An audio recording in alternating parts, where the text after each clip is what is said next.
Hello बच्चों, यदि अभी बिहार के सरकारी स्कूल से पढ़ाई कर रहे क्लास 7th में, तो आप सभी का आज जो है ये द्वितीय पाली में विज्ञान का एग्जाम है, अर्धवार्षिक परीक्षा का। ठीक है, जिसका 100% एकदम राइट आंसर की हमारे पास आ चुका है, जो कि एकदम ओरिजिनल है। आप सभी का एग्जाम में यही प्रश्न पूछा जाएगा सभी जिला के छात्रों का। ठीक है, सबसे पहले आप लोग अपना नाम लिखिएगा, उसके बाद आप अपना रोल नंबर, उसके बाद विद्यालय का नाम, प्रखंड लिखिएगा, फिर संकुल का नाम, जिला लिखिएगा। इस तीनों में आप लोग कुछ भी नहीं कीजिएगा। ठीक है, उसके बाद जस्ट आगे बढ़िएगा तो आप सभी से 2 दिशा निर्देश रहेगा।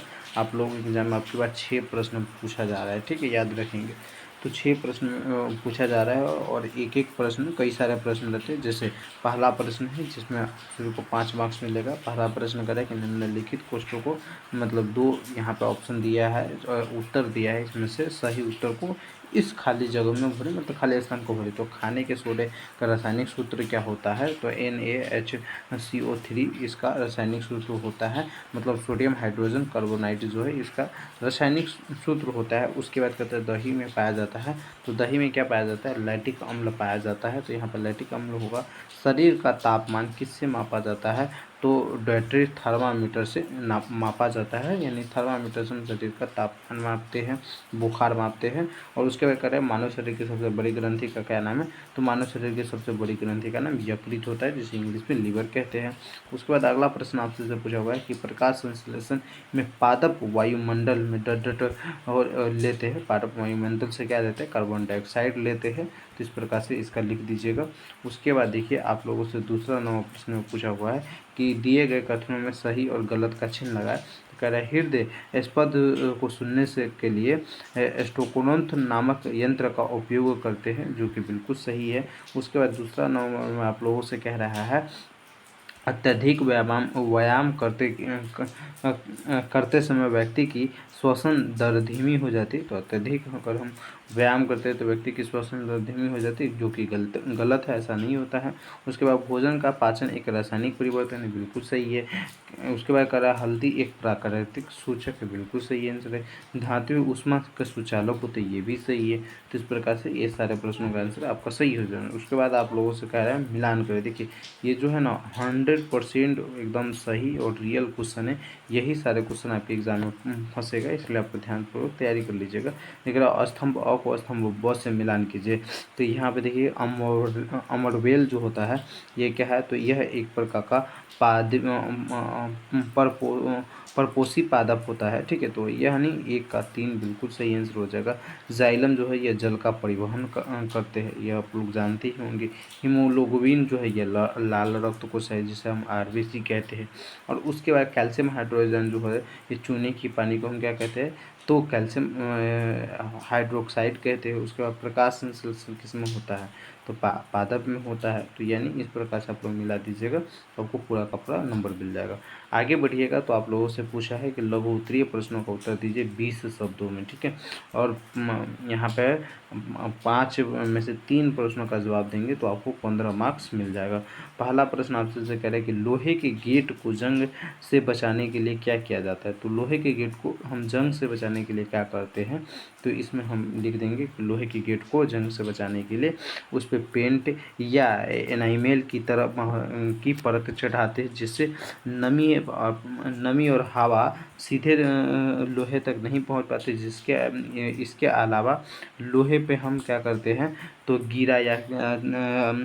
गिरा या तेल लगाया जा सकता है। और कभी कभी गैल्वेनाइजेशन जो होता है, इसकी प्रक्रिया से भी हम क्या है? तो जिंक की परत चढ़ाते, जिससे लोहे पे जंग न लगे। तो इस प्रकार से आप लोग इस प्रश्न का आंसर लिख सकते हो। उसके बाद हृदय का क्या कार्य होता है? तो हृदय का कार्य जो होता है, हृदय रक्त को पूरे शरीर में पंप करता है, जिससे ऑक्सीजन और पोषक तत्व मिलते हैं तथा अपशिष्ट पदार्थ बाहर निकलते। ये क्या होता है? तो हृदय का काम होता है।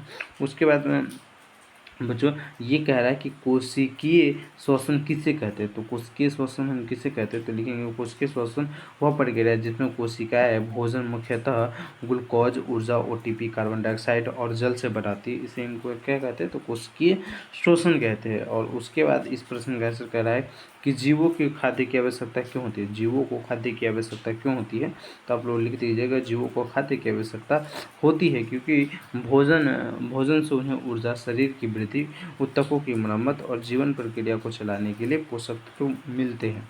ठीक है, इस प्रकार से लिख दीजिएगा। उसके बाद एक अगला प्रश्न कह रहा है आप लोगों से कि अम्ल और क्षार का 3 उदाहरण दीजिए। देखिए, आप लोगों को मात्र 3 ही प्रश्न का जवाब देना, मैं पूरे 5 प्रश्न का जवाब दे रहा हूँ, लेकिन आप लोगों को मात्र 3 प्रश्न का ही जवाब देना रहता है। तो 3 प्रश्न का जवाब आप लिखिएगा। तो अम्ल और क्षार में 3-3 उदाहरण दीजिए। तो आप अम्ल और क्षार में कौन कौन से उदाहरण दे सकते हैं, तो आप दे सकते हैं कि अम्ल जो है ये स्वाद में खट्टा होता है और ये क्षार जो होता है ये स्वाद में क्या होता है, कड़वा होता है। उसके बाद आप ये लिख सकते हैं कि अम्ल जो है ये विलय के माध्यम, अम्ल का जो पीएच मान होता है ये 7 से कम होता है और क्षार का पीएच मान जो है ये 7 से ज़्यादा होता है। उसके बाद लिख सकते हैं अम्ल जो है ये जल में घुलकर हाइड्रोजन आयन बनाते हैं और जबकि क्षार जो है ये जल में घुलकर हाइड्रोक्साइड आयन बनाते हैं। तो इसका इस प्रकार से आप लोग लिख सकते हैं। उसके बाद देखिए, ये आप लोग लिख दीजिएगा हृदय के कार्य को बताए। हृदय का क्या कार्य होता है, कोशिकीय श्वसन क्या है, ये तो अभी जस्ट आप लोग बता ही रहे थे, तो इसको 2 मरतब यहाँ पे आ गए, अच्छा कोई नहीं।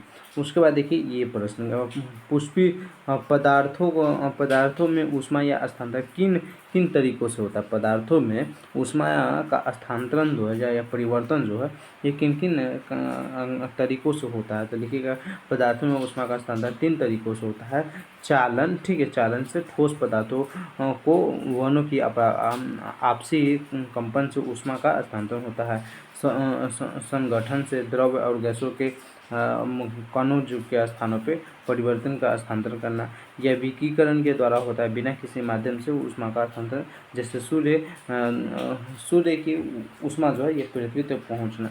तो ये आप लोग इस प्रकार से इस प्रश्न का आंसर लिख लेंगे। उसके बाद देखिए क्या है आपसे से कि थल समीर किसे कहते हैं अथवा रक्तदान के महत्व पर नोट लिखे, किसी एक पे ही लिखना है। यहाँ पे देखिए हमने इस पे लिख दिया है कि रात में जब थल यानी ज़मीन जो स्थल होगा, यहाँ पे स्थल लिखा है, स्थल यानी ज़मीन जल्दी ठंडा हो जाती है और समुद्र की सतह अपेक्षाकृत गर्म होती है, तब ठंडी वायु स्थल से समुद्र की ओर चलती है। इस वायु को ही हम क्या कहते हैं, तो थल समीर कहते हैं। क्या कहते हैं, थल समीर कहते हैं। तो इसका आंसर हम लिख दिए, ये आपका भी सही हो गया। उसके बाद दीर्घोत्तरीय प्रश्न में आपसे कहेगा कि किसी एक प्रश्न का उत्तर जो है ये 100 शब्दों में दीजिए।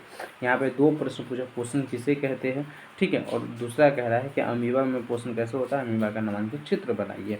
यहाँ पर भी वही कह रहा है। तो लिखेंगे पोषण वह प्रक्रिया है जिसके द्वारा जीव जो है या भोजन प्राप्त करते हैं एवं उसे पचा कर तथा शरीर की वृद्धि के लिए उपयोग करते हैं, उसी हम क्या कहते हैं, तो पोषण कहते हैं। तो बस इस प्रकार से लिख दीजिएगा, आपको पूरा का पूरा नंबर मिल जाएगा, ज़्यादा बड़ा लिखने की भी कोई ज़रूरत नहीं है। ठीक है, तो इस प्रकार से पहले हमने क्लास 7 के जितने भी साइंस के क्वेश्चन पूछा गया है आपके एग्जाम में सारे क्वेश्चन का सॉल्यूशन करा दिया। आप लोग चैनल को सब्सक्राइब कर लीजिए, नेक्स्ट सब्जेक्ट का भी क्लास इसी चैनल पे मिल जाएगा। मिलते हैं अगले वीडियो में, जब तक के लिए जय हिंद जय भारत।